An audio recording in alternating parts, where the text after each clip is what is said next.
Assalamualaikum warahmatullahi wabarakatuh.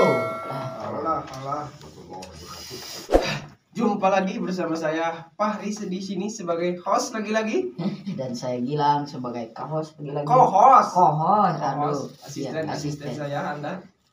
Ini udah pulang berapa kali ini? Oh iya, udah tag yang ke 1000 sekiannya. 1000 sekian. Aduh, 170 pokoknya mah. Betul. Caang. Alhamdulillah. Caang. Sebelumnya selamat malam.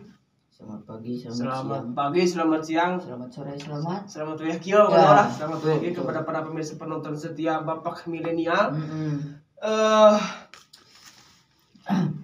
Dan tagline kita tagline saat ini ya, tagline channel Bapak Milenial saat ini adalah idola keluarga idola. Itulah Bapak. Mantap. Saya tidak ingin kalah dengan Anda ya sebagai host saya. Saya di sini akan menyampaikan metode yang dipakai oleh channel Bapak Milenial kali ini, yaitu dari kisah menemukan makna berkeluarga. Pokoknya sebelum kita menyapa tamu kondang kita, saya di sini akan menyampaikan tema atau subjek yang ingin kita kupas tuntas, pesek abis, yaitu seorang pahlawan, seseorang yang terkenal, seseorang yang menaklukkan Baitul Maqdis.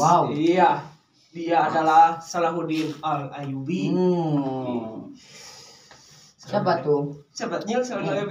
Dia bernama asli Yusuf bin Najmuddin, mungkin Najmuddin Ayub. Ya, itu nama aslinya. Yang tadi nama panggung. Nama panggung. Nah, kayak Fahri si milik Kiti.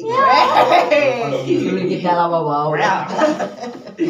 Nah, supaya lebih tuntas, lebih inti dari inti, kita mengenal lebih dalam sosok Salahuddin Ayyubi ini, alangkah baiknya kita mendengarkan atau mendapatkan masukan-masukan atau informasi-informasi yang lebih menohok, lebih tajam, lebih menohok, lebih mencerang dari tamu kitanya. Siapa?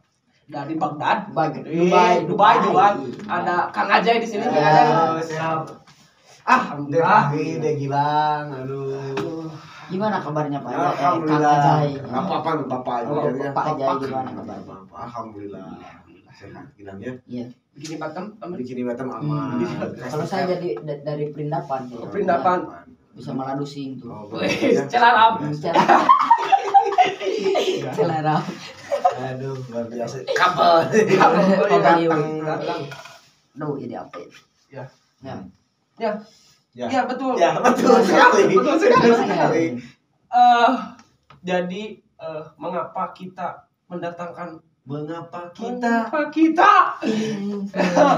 ingin mengenal atau ingin lebih paham atau ingin lebih mengupas tuntas. Pokoknya lebih ya.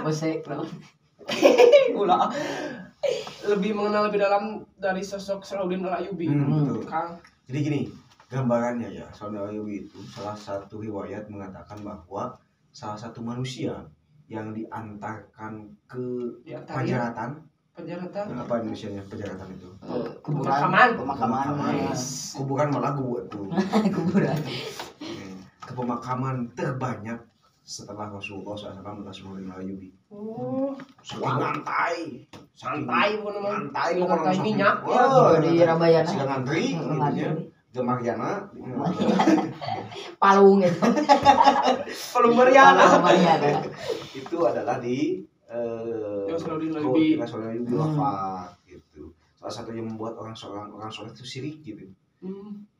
Akankah saya nanti ketika meninggal itu sengantai itu yang mengantai yang menjajapi gitu. Rancu gini ya. Kayak Gilang dan paling bisa nanti ketika wafat ya. Kepalanya sudah digodah misalnya, orang nanti masih dikasih seakan ya. Amin. Tengah-tengah kosong. Tinggalin. telat info. Info Nemal saya. Nah, jadi Saudara Ayub ini orang yang sangat disayangi oleh umat Islam gitu. Ya. Beliau terkenal itu setelah menaklukkan Baitul Maqdis. Oh, jadi sebelum menaklukkan Baitul Maqdis mah Tidak terkenal, orang biasa-biasa saja gitu. Kayak kita. Kayak kita gitu ya. Namanya tadi Yusuf sebagai beliau salah satu tugasnya, mohon maaf kalau hari ini adalah sebagai penjaga keamanan. Security. daun satpam hajat teh Red Bull. satpam hajat limas Ya, Hansip.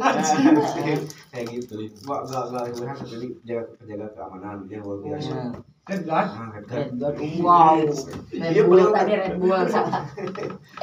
Beliau terkenal itu ketika sudah menaklukkan Baitul Maqdis, dan sayangnya orang jarang mengungkap behind the scene.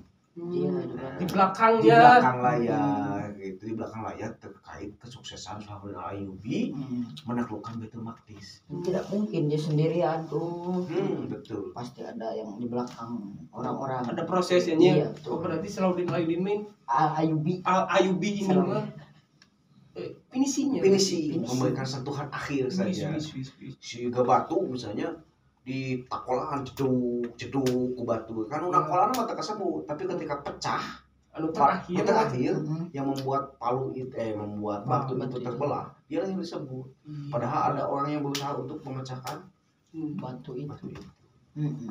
Seperti seperti main apa? bola. Betul. Wajib. Bola bebas. Bola back lah. Bola tenis. Main bola ya. Oke, getret segala di. Seperti timnas Itali. Aduh, iya. Dari goalkeeper, dari gawangnya, penjaga gawang, ke back, ke tengah, ke midfielder, ya ke forward gitu kan. Proses dulu gitu dari Buffon ke Maldini ke Pirlo. Inzaghi finishingnya. Generasi 80-an. Cuma tahu saja. Inzaghi kan main bolanya itu tidak terlalu jago gitu, cuma finishingnya yang bagus, itu insting golnya. Betul. Jadi kokos Ke bola ya. Jadi memang betul. Jadi kayak ibarat pemain bola, ada orang yang menjaga gawang supaya Islam tidak kebobolan. Ada orang sebagai pemain back, pemain tengah, pemain depan. Salahuddin Ayyubi ini ibarat orang yang cetak gol gitu. Kan dalam pemain sepak bola yang disebut-sebut itu kan pencetak gol kan. Bagian di uyang-uyang. Penjaga gawang menjaga kan. Sekalipun geus pak-pik-pok gitu menjaga gawang supaya ada lu ngagolkeun kan. Ngagolkeun yang disebutkeun ya tetap gitu. Arte Cristiano. Nah, lanjut. Nah, tadi kan nyambung dengan kisah atau membahas background dari Salahuddin Ayyubi ini. Pasti ada sosok-sosok yang mendukung. Betul. Sehingga tercipta tuh. Terbentuknya pelajar muslim. Kemajuan. Tema itu. Sehingga muncul atau adanya Salahuddin Ayyubi ini gitu. Betul. Siapa support sistemnya? Paketan hese. Support sistemnya ya. Iya. Jadi support sistemnya ada 4. Ada 4. Satu adalah sistem yang dibuat oleh seorang tokoh pemikiran. Siapa Pemikir. Namanya Imam Ghazali. Wow, Imam Ghazali. Yang kedua adalah guru dari Salahuddin Ayyubi. Iya. Kalau minta pokok. Muka hiji adalah Imam Ghazali. Beliau sebagai penjaga gawang supaya tadi Islam terkebobolan membantu gitu, jaga gawang atau gitu. Dia berusaha sekuat tenaga supaya Islam terkebobolan. Kedua adalah gurunya, namanya adalah Nuruddin Jangki. Yang merupakan idola dari Salahuddin Ayyubi. Jadi hayang siga guru gitu. Ayo urang mah kan namun aya guru teh mung. Alim. Korea. Menjadi pertanyaan besar nanti. Bagaimana menjadi seorang guru belajar dari seorang Nuruddin Jangki. Mengajarkan kepada Salahuddin Ayyubi sehingga dia menjadi idola bagi muridnya. Gitu. Yang ketiga, support system yang ketiga adalah pamannya. Angka. Angka mutu. Ayam goreng ada, mie goreng ada. Angkelnya namanya adalah Asaduddin Sirku. Asaduddin Sirku. Yang keempat bapaknya. Oh, ada peran Ada bapak. bukan bapak milenial. Babe. Berarti bapak dari Salahuddin Al-Ayyubi. Siapa? Siapa sih? Tadi Bin Najmuddin Ayyub. Bos harus pinter nyil. Jadi ada opat support system yang membuat Salahuddin Ayyubi bisa mencetak gol dengan menaklukkan Baitul Maqdis kalau tadi berat bola. Oh, itu benar. Nah, tadi kan yang pertama ada yang membuat sistemnya. Betul. Iya. Ada Imam Al-Ghazali. Betul. Iya, tuh. Nah, apa sih atau bagaimana cara Imam Al-Ghazali membuat sistem sehingga apa? Sehingga Salahuddin Al-Ayyubi mencetak gol. Gitu. Kalau coach. Iya. Coach betul ya. Jadi dulu jauh-jauh hari sebelum Salahuddin Al-Ayyubi hadir itu ada seorang tokoh pemikir luar biasa yang namanya Imam Ghazali membuat sistem pendidikan kondusif pada masa itu. Kondusif. Nah, sehingga dengan membuat sistem yang kondusif tersebut, Imam Ghazali berpikir tentang islahul fikar, tentang perbaikan pemikiran. Kata beliau, Islam itu akan maju seandainya satu, ada orang yang semangat mencari ilmu, semangat tolabul ilmi. Ada hidup hadir di antara umat Islam itu semangat mencari ilmu. Kemudian dari sana Imam Ghazali menyampaikan tentang keilmuan luar biasa Kak. Umat Islam itu semangat mencari ilmu dengan ilmu gitu ya. Nah, setelah itu beliau mendirikan madrasah Nizamiyah, sehingga Imam Ghazali ini dikenal sebagai tokoh filsuf awalnya, sebagai filosof pemikir, berpikir tentang tadi celah-celah umat Islam kenapa mundur, kemudian penyebab Islam supaya bisa maju. Nah, muncullah ide tentang islahul fikar, tentang perbaikan pemikiran di antara umat Islam. Udah ditinggalkan si dunia teh, udah diantapkan ku orang-orang tidak penting gitu ya, merusak Islam kudu hadir di kehidupan dunia dengan membawa nilai-nilai keislaman, kata Imam Ghazali. Maka muncul nanti ada madrasah Nizamiyah. Nah, ada madrasah agama. Beda. Nah, itu yang ingin tanyakan. Bedanya madrasah Nizamiyah dengan pendidikan kita saat ini gitu. Nah, itu pasti ada yang berbeda sehingga pasti. Aina gitu ya, dia sedih tinggal kalau kapoe gitu. Kelapa. Masih bingung gitu. Urang teh kudu kumaha. Sekolah itu bukan seperti laundry.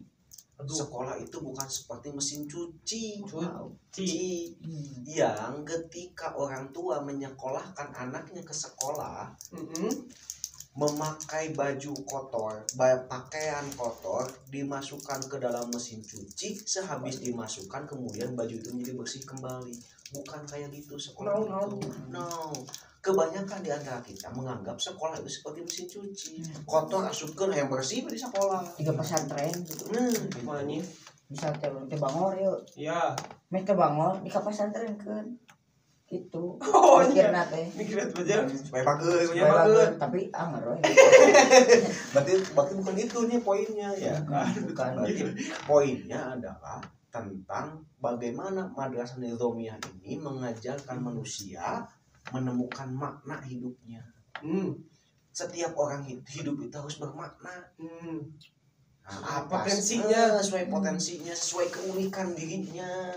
Kebanyakan di kita berpuluh-puluh tahun sekolah tapi hidupnya tidak menemukan makna. Saya tuh mau jadi apa? Saya tuh mau kemana? Saya kelebihan saya itu di mana? Papalidan. Sekolah saya di mana? Saya ngalirna. Seperti orang naik kendaraan. Sekolah itu buat kendaraan, masuk naik kendaraan. Kemudian dia tidak punya tujuan mau kemana. Papalidan teh wae eta mah. Ti dieu ka anak girang naik angkot, nungguan angkot, tapi mau datang angkot maka dia mah karena dia tidak tahu peta hidupnya. Maka yang diajarkan oleh Universitas Newdomia itu adalah tentang penemuan makna hidup seseorang. Yang kedua adalah yang diajarkan oleh Ghazali adalah menemukan peta hidup. Aduh, ini mulai salah. 5 kali salah.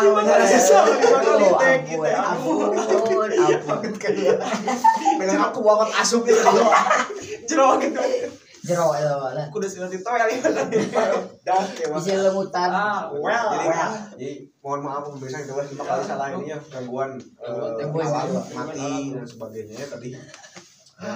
Mudah-mudahan terus lanjut ya. Oh, lanjut. Yang kedua itu adalah tentang apa tadi? Peta hidup. Peta hidup. Seseorang peta hidup. Peta hidup ini yang dibuat itu pertengahan. Jadi peta hidupnya kan di awal sampai ke akhir. Iya. Ya. Awalnya udah menentukan fitrah. Allah. Ya. Akhirnya itu adalah surga. Bagaimana fitrah ini mengantarkan kita ke surga. Yang harus dibuat adalah di jalan, peta di jalannya ini. Bagaimana mengelola fitrah ini sampai ke Allah. Itu sampai ke surga. Gitu ya. Maka yang dibuat adalah kurikulum tentang fitrah ini, tentang kebermaknaan hidup. Carilah kelebihan diri kita, sekolahlah sesuai dengan kelebihan diri kita. Sesuai ya. Kita makan generasi generalis. Gimana tuh? Generalis itu adalah generasi kudu serba tahu. Iya. Pelajaran 20 atau sok sih. Kudu apa kabeh? Aduh. IPA, IPS, Indo, Sunda, Inggris. Aduh. Nanti masih banyak. Ya diajarkan naik kelapanya. Ese. Maka yang diajarkan itu adalah tentang apa? Tadi peta hidup. Dia di awal itu dia menemukan peta hidup. Saya tuh kelebihannya di sini. Saya bisa berkontribusi dengan Islam tuh di sini. Dakwah itu bukan pilihan. Dakwah itu pilihan hidup. Sedangkan pilihannya itu caranya itu berbeda-beda. Job desk-nya beda-beda. Setiap manusia. Cek Imam Ghazali, setiap manusia itu perlu dakwah. Perlu dakwah itu mah.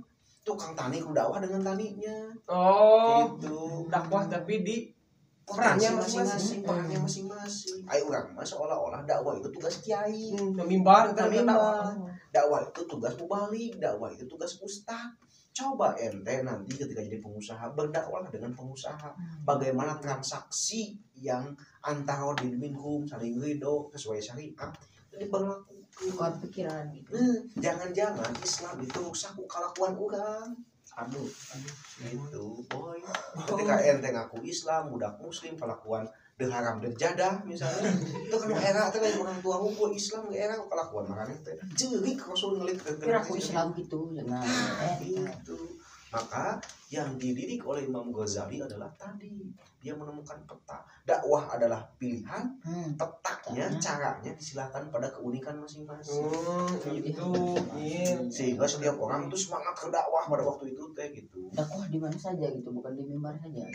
Itu. Lebih utama di mimbar misal, tapi seandainya anugerah yang diberikan oleh Allah itu bukan di sana, maka berdakwah sesuai dengan anugerah yang diberikan.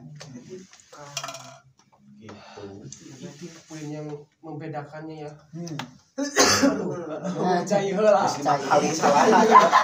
Aduh, kepura gitu.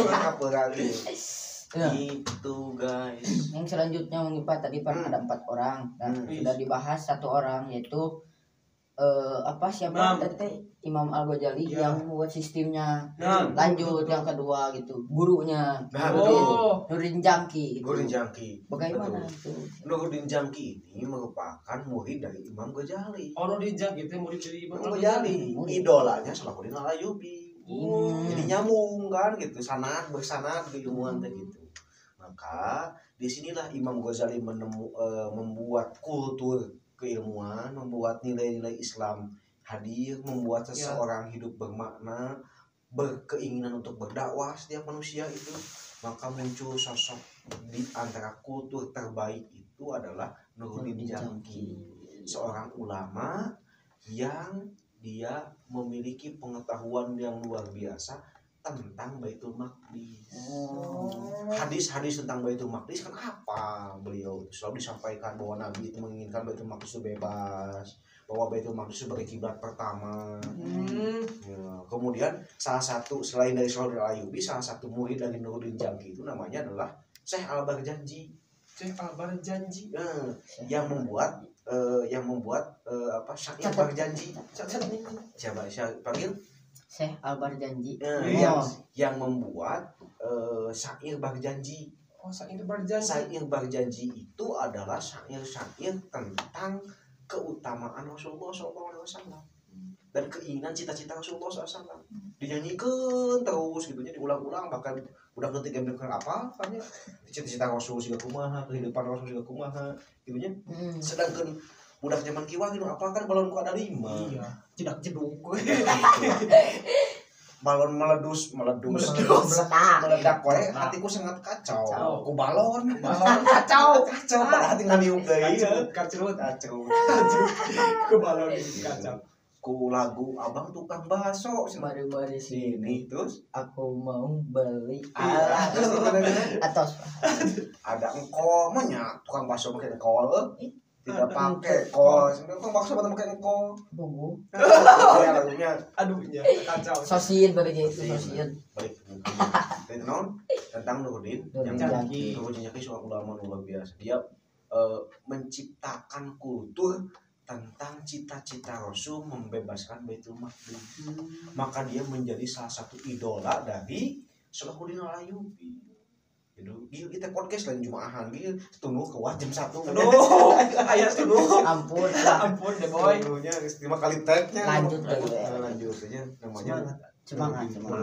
Namanya Nuruddin Jangki. Beliau salah satu keutamaannya adalah ketika menyampaikan hadis itu selalu berwudu.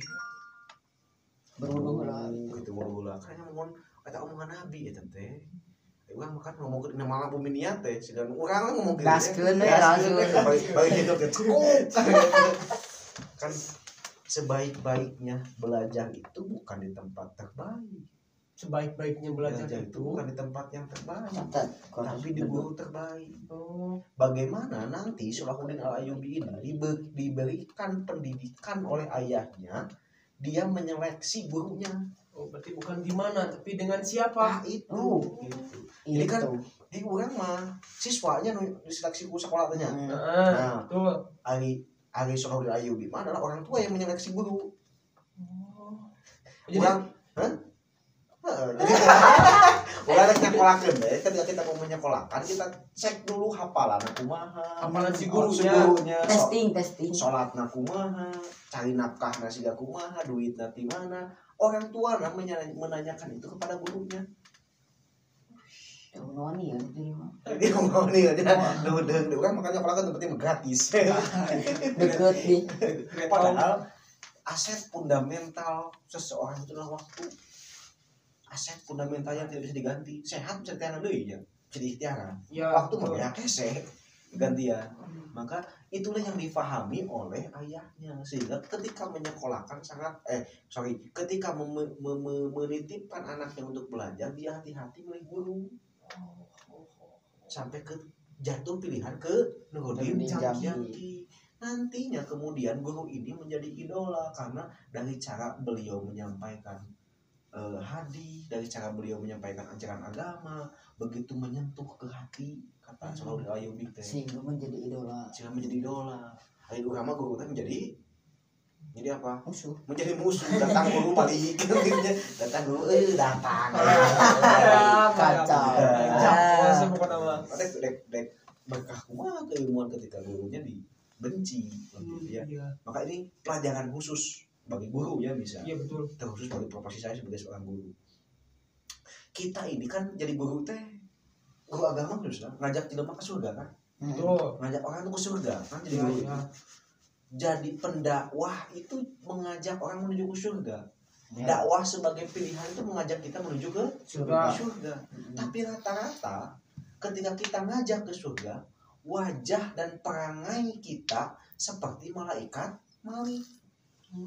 Seperti malaikat penjaga neraka. Ngajak ke surga, tapi banget serem kan gitunya.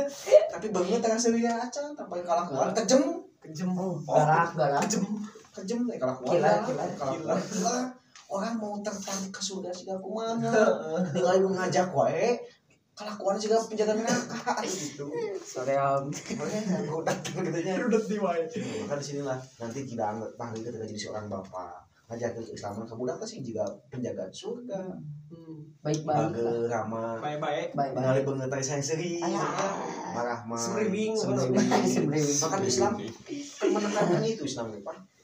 Dia Islam itu menekankan seseorang itu untuk berwajah menyenangkan, ceria, seri. Kemudian banyak pahala-pahala di balik wajah ceria. Senyum itu rasa sedekah, apa tidak banget senyum dari tina bujur. Ya, benar tuh. Betul. Berarti wajah ini menentukan optimisme seseorang, menentukan seseorang itu menemukan makna hidupnya kembali. Ya. Seperti pendosa melihat pendakwah itu dia menemukan seolah-olah ada harapan masuk surga kan. Betul. Nah, itu dari seorang Nurdin Jambi. Yang menjadi idola dari Salahuddin Al-Ayyubi. Tuh guys. Nah, tadi kan ada Imam Al-Ghazali, Nurdin Jambi sebagai gurunya, dan ada ini paman. Angkel. Ada angkelnya kalau nggak salah. Kalau gitu namanya Asaduddin Sirko. Betul cepetan apa ya tuh. Kau sudah pintar. Asaduddin Sirko gitu. Iya, paman angka mutu. Nah, kenapa gitu seorang angkel ini bisa menjadi faktor atau support system bagi seorang Salahuddin Al-Ayyubi ini gitu? Nah, betul. Karena ini dialah salah satu yang memberikan sentuhan jiwa kelelakian. Jiwa petarung, fighter. XP. Kan orang teh jadi penakluk ayah keluarga. Alim. Udah jadi petarung, udah mau pedang berat gitu lah. Wah, Jadi petarung Islam, jadi penjihad selama hidup kan didesain untuk seperti itu. Iya. Tapi perang, hujan. Dia lah pamannya itulah yang bernama Asaduddin Sirko ini yang memberikan sentuhan kelakian luar biasa. Nyali luar biasa. Laki itu kan ketika usia pemuda itu yang harus dimiliki adalah satu, sifat tanggung jawab pada diri sendiri. Dua, berani mengambil tindakan. Tiga, berani bertanggung jawab dengan tindakan sorangan. Iya. Kedua makan kejentalnya bukan salah papangih bung era itunya. Bung ngambil keputusan kemana dia kuliah duka itu si bapak dari kemananya kacau. Itunya maka orang-orang seperti Salahuddin Al-Ayyubi ini didesain untuk nanti kita belajar di bapaknya bagaimana dia mendapatkan keagamaan di Imam Ghazali. Ya. Dia mendapatkan ilmu agama di gurunya, idolanya. Dia mendapatkan sentuhan jiwa kelelakian di pamannya, angkalnya. Anak emangnya ini adalah ahli strategi perang. Wow. Mana ayo maka diajak ke emang, diajak nembak awewe. Diajak gelut tadi itu ya, diajak berkuda, diajak strategi perang, diajar jiwa lelaki, kemacoan laki-laki. Ayo nih, awewe peh ngejuru, lelaki peh diadu. Catat. Aduh, maco. Jadi laki-laki banget. Bingo. Kamu punya semen 5 semen seorang. Anu arko. Itu kenapa sih karena kolbak. Karena kolbak sih. Itu kan jiwa kelaki itu mesti tumbuh sehingga para penakluk itu memiliki tanda-tanda kelakian di dalam awaknya. Pemberani. Satu karena kematian yang bisa tina kulit urat manteng. Ciri laki-laki banget. Iya, benar. Itu laki-laki pakai skincare. MS Glow. Hari laki-laki pakai haslin. Dandan. Pakai bodu. Bola. Blast on. Jiwa-jiwa kelakian. Kan seorang petarung itu memiliki ciri-ciri petarung awaknya. Contoh, Khalid bin Walid kan dia memiliki ketika Ali bin Abi Thalib mengkafani Khalid bin Walid. Iya. Khalid bin Walid itu memiliki ciri-ciri kelakian luar biasa. Apa itu kan? Di mana? Banyak tuh tapak, banyak bekas sayatan pedang di awak. Terus gitu di mandian teh gitu. Aing dibuka bisa bodoh gitu. Peor. Tapak bodoh dibuka teh kapur. Jarang mandi peta Indonesia. Kapur peta Indonesia. Abang tetap boga balas ngomong Nah, kan saya sering ngomong, laki-laki ini adalah dididik sifat ikomahnya, kowamahnya, dididik sifat lelakiannya, pemimpinnya. Ya. Perempuan dididik sifat wadudnya, kasih sayang. Beda kurikulum laki-laki dan kurikulum anak perempuan. Bagaimana dia digenjot, digempur kasih sayang anak perempuan. Kalau laki-laki itu sifat kepemimpinan, dan suatu saat dia akan didesain menjadi seorang suami. Dia didesain untuk menjadi seorang ayah. Mau tidak mau Ya tidak mau. Kan tanya aku istri, iya kumaha. Eta saya nak kumaha teh menang ya malah musik gitu. Bebas. Enggak boleh. terserah. Bebas teh meunang laki bersikap. Iya, tidak laki. Berpendapat. Laki ayah-ayahan. Ayo. Nah, itu kita belajar dari seorang paman sifat kelakian. Dia bilangnya pasti kita kudu memiliki sifat kelakian. Wajib ya. Enggak. Mun jumahan memiliki sifat kelakian, jumahan pengawasan sifat kelakian, cici, nyarane. Aing awe sarang kan bae awe mah bukan sifat kelakiannya, benar bisa datang ke majelis ilmu sama majelis taklim geus sebismika Allah. Jarane kalau bata pengawasan. Pengawasan itu beda ibu-ibu. Kalau laki-laki bahkan harus dididik sifat kelakian. Iya.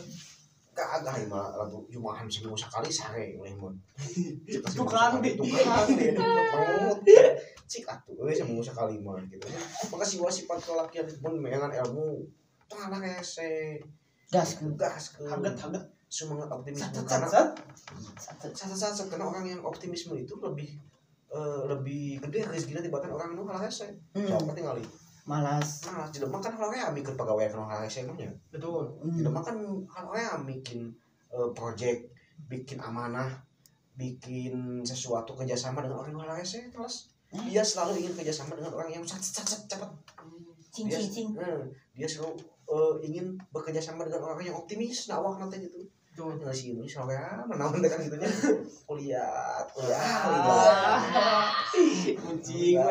Maka orang yang wajahnya menunjukkan optimisme, menunjukkan sifat kelakian, yakinlah dia memiliki rezeki yang lebih besar daripada orang yang wajahnya mengkerut ke bawah. Terus sering acan, ulang medun. Kerang. Medun. Boleh ya. Gitunya. Sendirian. Nah, lanjut. tadi kan ada Imam Al-Ghazali. Iya, aman tuh. Aman. Tuh. Bisa kali tag tuh Kali tag bisa. Aduh. Aman. Lanjut. Udah 3 apa tadi? Udah 3. Ada 3 Imam Al-Ghazali sebagai sistemnya. Ya, terus ada gurunya sebagai idolanya, Jaki, dan ada pamannya yaitu Asruddin Syifu.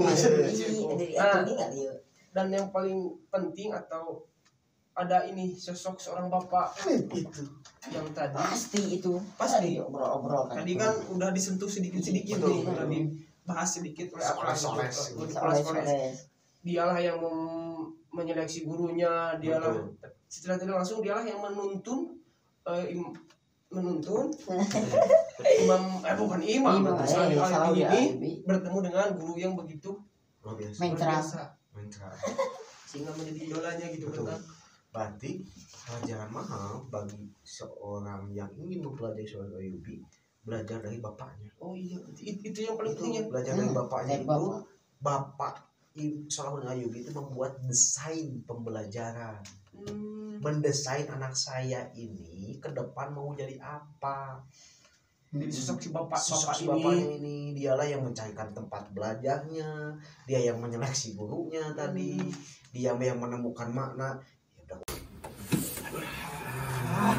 Aduh, dia beberapa kali ini. Jadi tadi bapak lah yang membuat desain, bapak lah yang menemukan makna hidup anaknya, bapak yang mengarahkan anaknya. Ya, jadi keberhasilan seorang anak itu bisa jadi campur tangan bapak yang luar biasa. Nah, maka tadi entah saya ini pernah ngomong atau tidak di video ini ya, karena tidak tahu yang mana yang kepotong mana yang enggak. Jadi bapaknya inilah bapak yang pernah mencoba menaklukkan Baitul Maqdis. Udah ya. Nah, tapi entah kerekam atau enggak ya. Jadi bapak lah yang memberikan teladan dulu gitu. Bapak yang memberikan teladan dalam hal kebaikan, bapak lah yang Jadi pernah mencoba gitu. Pernah mencoba. Pengalaman. Jadi dalam hal kebaikan itu bapak tuh selalu di depan, bahkan mengajak ke anaknya. Tentu kenapa? Hai jangan apa? Anak itu hanya mengikuti jalan yang telah dibuat bapaknya. Jalan atau yuk misal poek gitu nya. Bapak yang menyimpan lilin satu sehingga kemudian anak dalam melewati jalan itu ada jalan lorong keterangan yang dilihat oleh bapaknya. Dia yang menyimpan diganti dirinya kudamar. Kayak aku insuran ganti ku neon, kan kecelakaan jalan. Tepak tilas. Maka kan Nabi Muhammad ketika ditanya siapa kamu wahai Muhammad, Nabi Muhammad kan menjawab saya adalah doa Nabi Ibrahim yang terkabul. Kan di waktu ketika gelar Musa adalah dia nggak jawab adalah doa bapak yang terkabul kan itu. Amin. Mama pasti. Jadi doa guru doa segala kayak lah. Gitu kira-kira. Dua ya. Semutan kira. Time is it?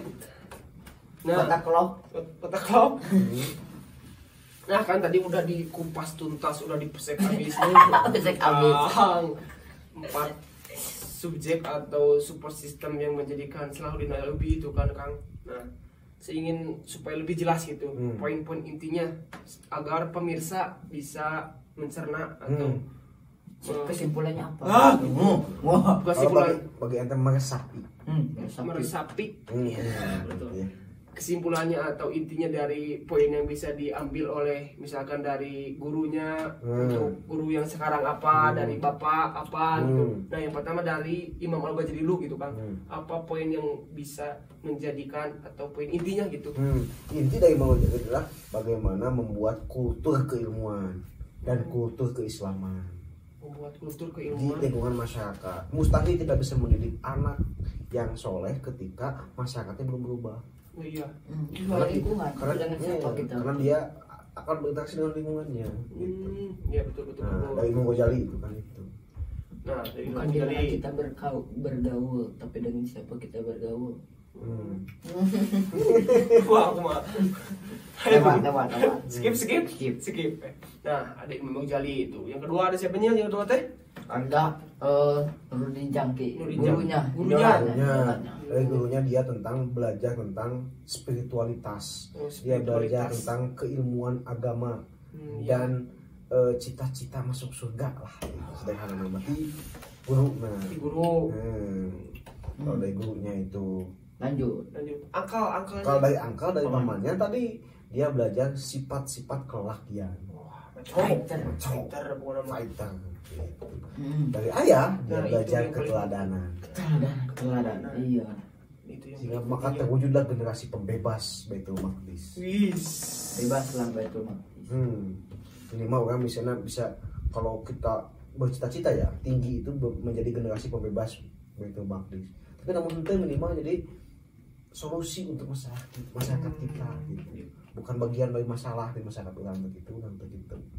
Menjadi generasi pembebas kemaksiatan di lingkungan masyarakat. Siap. Itu dulu lah. Baca tertentu tinggal di 2, 3, 4, 5, 6, 7. Sip lah, mantap. Banyak pokoknya mah. Banyak banget. Sip. Tutup bukunya. Sangat si unya udah ya. TPU. Apa? Tutup bukunya. Tutup laptop. Alhamdulillah. Acara kita hari ini telah selesai. Iya. Udah sekian lama kita berulang-ulang. Depan apa segalanya lah. Pokoknya sudah bermacam-macam. Jam 2. Ya.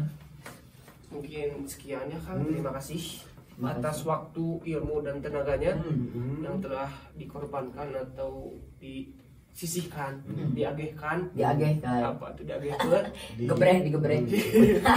Ya, sama-sama. Untuk Tetap semangat. Jangan menyerah. Oke. Lada. Itu Podcast kita banyak lada ya. banyak lada. Banyak heheh. Mati lampu. Udah segala macam dah. Tapi kita tetap semangat ya. Tetap semangat. Memberikan Demi viewers yang yang menghadapi penonton. mudah-mudahan orang yang terinspirasi dari apa yang kita ceritakan. Betul. Kita kan kejarannya itu kan nomor 2 ya, ada yang nonton, Ya, betul. ada AdSense, itu kan nomor 2. Kejaran utama kita adalah dari penjuru menuju ke ngajuru. Dari penjuru kampung pelosok peradaban bisa memulai peradaban. Kita tidak tahu ada orang yang terinspirasi, mudah-mudahan dengan cerita kita. Amin. Gitu kan, ya. Itu menjadi nilai baik suatu saat ketika ketika kita menginspirasi orang lain, suatu saat dia berubah menjadi baik, kita dapat pahalanya misalnya. Gitu kan. Cuma kita. itu mungkin peserta Mau bicara. peserta apa namanya, Kacau ya, kacau. Nonton setia. kacau pikiran. Peserta Babica. Itu mungkin penonton setia ya yang dapat kami sampaikan Ya. di apa namanya Apa sih? konten kali ini Oh iya. tentang Episode. Salahuddin Wahid Salahuddin Al Ayyubi itu Semoga ada hikmah ya yang Ya, bisa amin. menjadi contoh untuk para penonton yang bisa diambil gitu kayaknya. semoga menjadi motivasi. Iya. Gitu Pak Ustadz, Akang terima kasih atas Terima kasih. waktunya. Sama-sama. Terima kasih atas waktunya. Salam Dan Sultan. mohon maaf kepada istri Akang gitu sudah Mengganggu. waktunya Milih. waktu Akang untuk anak-anak dan istri. Sama-sama. Salam buat si Teteh. Waalaikumsalam. Itu yang dapat Sekian pemirsa, jangan lupa disampaikannya. di subscribe, di like, subscribe, like, jangan comment, and dicerok-cerok share. ibu, jangan dicerok-cerok ya, cukup 1 kali. Ingat tetap jaga iman dan aman, Iman akhlak. iman dan akhlak. Saya Fahri sebagai host pamit undur diri Dan dan saya Gilang juga pamit undur diri. jumpa lagi dengan episode-episode yang akan lebih menggoda dan menantang dan lebih menok di episode-episode selanjutnya. Assalamualaikum warahmatullahi wabarakatuh.